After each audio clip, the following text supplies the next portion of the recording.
My name is Amanda, and I used to think confusion was something you felt about restaurant menus or weekend plans. Not about a marriage. Not after 10 years, 2 kids, and a mortgage you've been paying together since your mid-20s. But one Tuesday night, after I'd put our 4-year-old daughter to bed and our 12-year-old son had finally stopped playing video games, my husband John sat down across from me in our living room and said those words that would change everything. "I'm confused about us." I remember the hum of the refrigerator in the kitchen, the way the lamp cast shadows across his face, the coffee mug I was holding, still warm in my hands. "Confused about what?" I asked. He wouldn't look at me, just stared at his hands, rubbing his wedding ring with his thumb. "About whether I'm still happy, whether this is what I want." I felt something crack inside my chest, but I didn't cry. I just sat there, trying to understand what he meant. We had a life.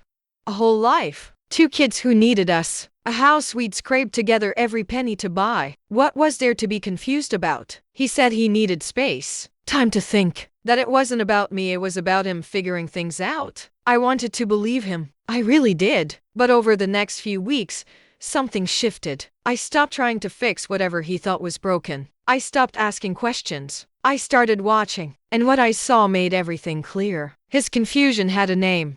It was young, pretty, and had been in our house every afternoon for the past 6 months, taking care of our children. Let me tell you what happened when I finally understood what confused really meant. It started 10 years ago at a journalism conference in Chicago. I was 20, fresh out of college, terrified of everything. John was 22, confident in that way young men are when they don't yet know how hard life gets.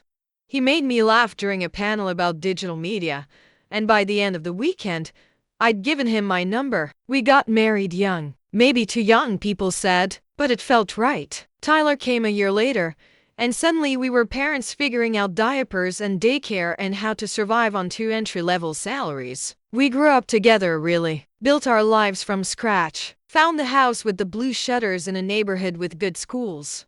Painted the nursery yellow when I was pregnant with Mia. Planted tomatoes in the backyard that never quite grew right. When Mia was born 4 years ago, everything got harder. I was juggling deadlines at the local paper, Tyler's soccer schedule, a newborn who wouldn't sleep. We were drowning in exhaustion and baby bottles and laundry that never ended. That's when John suggested getting help. "We need a babysitter," he said. "Someone who can pick up Tyler from school, watch Mia while we work." Kaylee answered our ad on the community board. 18, college freshman studying elementary education, looking for part-time work. She was bubbly and sweet, and the kids took to her immediately. Mia would run to the door when she arrived. Tyler actually talked to her, which was saying something for a preteen who mostly communicated in grunts. "She's perfect," I told John after her first week. Thank God we found her. I didn't notice when things changed. Or maybe I did, but I explained them away. John started working late. Big project at the office, he'd say, texting me at 7, 8, 9 at night. He'd come home smelling like coffee and cologne I didn't recognize. His phone was always face down, always on silent. He stopped asking about my day, stopped kissing me goodnight, just climbed into bed and fell asleep with his back to me. When Tyler asked, "Why doesn't Dad eat dinner with us anymore?" I made excuses. "He's working hard for our family. He's stressed." But the night he said he was confused, something clicked. It wasn't confusion at all. It was guilt. The kind of guilt that comes when you're lying to someone you promised to be honest with. I stopped trying to save our marriage that night. I started trying to save myself. Thursday was Kaylee's long day. She picked Tyler up from school at 3, watched both kids until 7 while John and I theoretically worked late. Except John was never actually at the office on Thursdays. I'd figured that out when I called his work line one evening and his assistant said he'd left at 4. 2 weeks after the "I'm confused" conversation, I had a story assignment cancel at the last minute. It was Thursday, 4:30 in the afternoon. I didn't text John to let him know I was coming home early. The driveway was full when I pulled up. John's car, Kaylee's beat-up Honda. The house was quiet. Tyler was at his friend's house for a project. I could hear the TV playing Bluey in the living room, which meant Mia was occupied. I walked through the front door, set my bag down quietly, listened. Voices upstairs. Low. A girl's laugh. The guest room door was open just a crack, light spilling into the hallway. I climbed the stairs, each step creaking under my weight. My heart was pounding so hard I could feel it in my throat. I pushed the door open. John was sitting on the sofa bed we kept in there. Kaylee was next to him, too close, her hand on his knee. They weren't kissing. They didn't have to be. The way they looked at each other said everything. They both froze when they saw me. "Get out," I said. My voice was steady, calm. "Both of you." Kaylee's face went white. She grabbed her purse, stammering apologies I didn't listen to. John stood up, hands raised like I was a wild animal he needed to soothe. "Amanda, let me explain." "I don't want explanations," I said. "I want you gone." Kaylee ran past me, practically falling down the stairs. I heard the front door slam, heard her car screech out of the driveway. John just stood there, looking at me like he expected me to cry or scream or beg him to stay. I didn't do any of those things. I went to our bedroom, pulled out a suitcase, and started filling it with his clothes. "Amanda, please, you can sleep at a hotel tonight," I said. "Tomorrow I'm calling a lawyer. You can talk to her if you want to talk." He left that night, and I called Jessica, a law school friend who specialized in family law, before the sun came up. The divorce was fast, cleaner than I expected. John didn't fight me on custody. He didn't fight me on the house. I think part of him was relieved I was making it easy. Jessica told me evidence of adultery would help, so I documented everything. Photos of the guest room with the sofa bed still unmade. Screenshots of text messages I recovered from our shared iCloud account, messages he thought he'd deleted. Conversations full of "can't wait to see you" and "she doesn't understand me like you do." Our neighbor, Mrs. Chen, had seen Kaylee running out of the house that day, crying. She agreed to be a witness if we needed one. I didn't tell Tyler the details. I just said, "Dad and I are getting divorced. He's going to live somewhere else." Tyler, 12 years old and too smart for his own good, looked at me with these knowing eyes. "It's because of Kaylee, isn't it?" I didn't lie to him. Yes. He didn't see his father for a month after that. Mia was too young to understand. She just knew Daddy wasn't there anymore, and she cried for him at bedtime. That was the hardest part, watching my baby miss someone who'd chosen to leave. The paperwork was finalized for months later. Joint custody, but the kids would live primarily with me. John got them every other weekend and one weeknight. I thought that would be the end of it, that we'd move on, coexist for the sake of Tyler and Mia, and eventually the pain would fade. Then I saw the Instagram post. It was 3 months after the divorce was final. I was scrolling during my lunch break when his face popped up in my feed. John smiling, his arm around Kaylee. The caption read, "Officially together. When you know, you know." I stared at my phone for a full minute, my sandwich forgotten. They'd made it official. He'd left his wife and kids for a girl barely out of high school, and he was proud of it. The comments were something, mostly from his side of the family, people I'd spent a decade treating as my own. "Congrats. So happy for you both." One of his cousins wrote, "Love wins." I closed the app and didn't look at social media for a week. But the neighborhood noticed. Oh, they noticed. 6 months later, John and Kaylee got married. Just a courthouse thing. Quick and quiet. But word spread fast in a suburb where everyone knows everyone. I saw it in the way other moms looked at me when I picked Tyler up from soccer practice. Pity mixed with curiosity. "How are you holding up?" they'd ask, like I was a tragedy they couldn't look away from. Tyler stopped inviting friends over. One of his classmates had made a comment about his dad marrying the hot babysitter, and Tyler punched a locker. Got suspended for a day. When I picked him up from school, he was silent the whole drive home. Then, as we pulled into the driveway, he said, "He's pathetic." I didn't disagree. The thing is, I didn't feel victorious when their marriage started falling apart. I didn't feel anything really, just a strange hollow distance. It was about 2 years after their wedding when I heard through a mutual acquaintance. Kaylee had convinced John to invest in some kind of online business opportunity. She'd handled all the paperwork, all the accounts. Turned out there was no business, just Kaylee, slowly draining his savings, his retirement fund, the money from the sale of his condo. By the time he realized what was happening, she was gone, moved to another state with a guy she'd met online. John lost almost everything.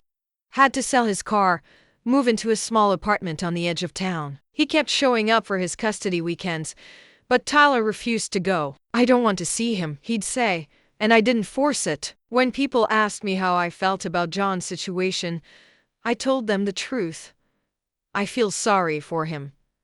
I didn't mean it smugly. I genuinely felt sad for the men I'd once loved, watching him reap exactly what he'd sown. There was no satisfaction in it, just a tired kind of sadness. Life went on. That's the strange thing about betrayal eventually.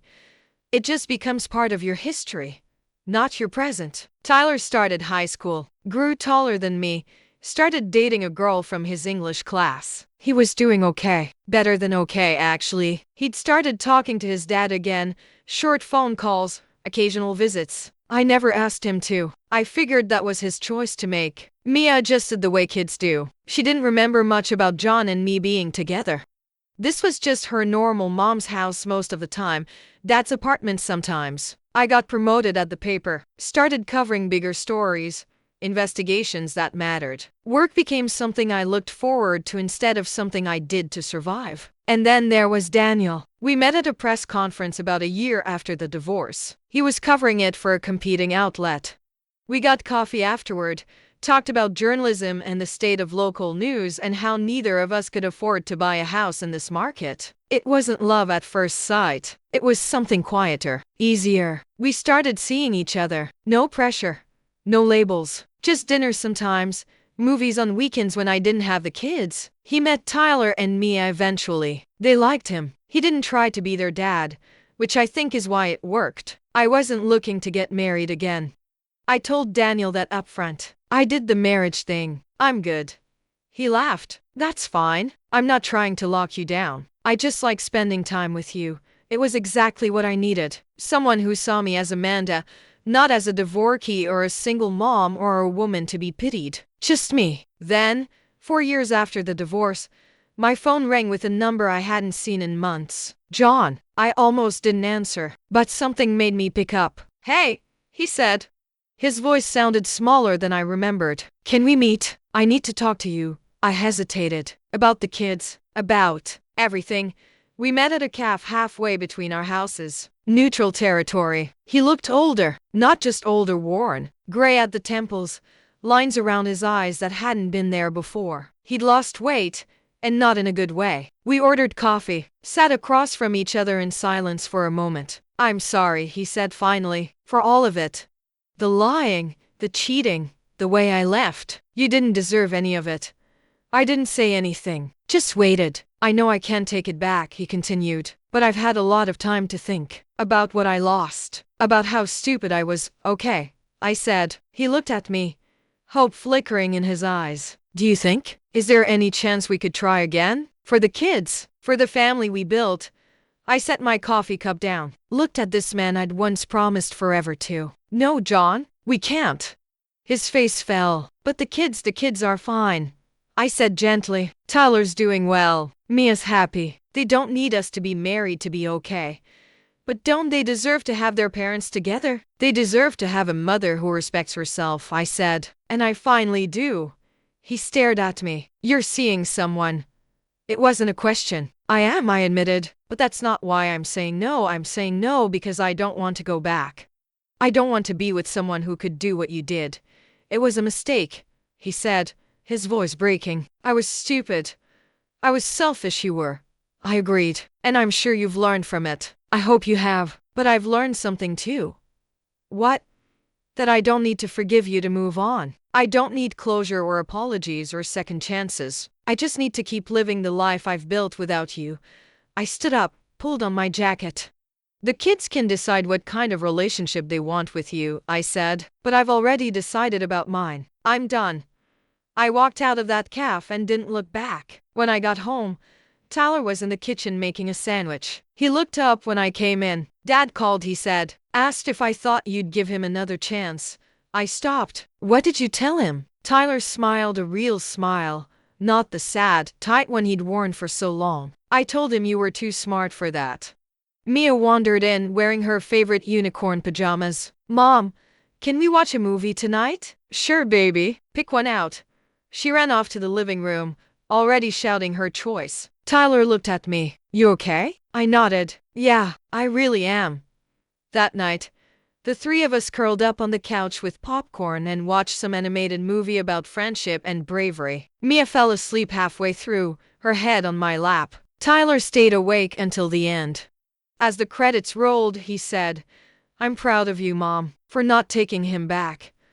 I felt tears prick my eyes. Thanks, bud. You're happier now. We can tell. I looked down at my kids, at the life we'd built in the aftermath of something that should have destroyed us. I said. I really am. Daniel came over the next weekend. We made dinner together while the kids did homework at the table. He didn't try to parent them, just asked Tyler about school and complimented Mia's drawing. After they went to bed, we sat on the porch with wine and talked about nothing important. John asked me to take him back, I said eventually. Daniel looked at me, eyebrows raised. Yeah? What did you say? I said no. He nodded slowly. How do you feel about that? Good, I said. And I meant it. I feel really good. He reached over, took my hand. I'm glad you're here. Me too. It's been 6 years now since that night John told me he was confused. 6 years since I found him with Kaylee. 6 years since my life fell apart and I had to build it back from nothing. Tyler's 18 now, getting ready for college. He talks to his dad regularly, has forgiven him, and that way kids eventually forgive their parents. I'm glad. I never wanted my pain to be his burden. Mia's 10, thriving, happy. She splits her time between my house and John's apartment. She doesn't remember the before times, just knows this is her family now. And me? I'm still a journalist. Still with Daniel, though we're not married and probably never will be. We don't need a piece of paper to prove what we have. I see John sometimes at Tyler's events or when we coordinate schedules for Mia. It's cordial, polite. We're not friends, but we're not enemies either. We're just two people who used to be married, doing our best to co-parent. Sometimes people ask me if I've forgiven him. I don't know how to answer that.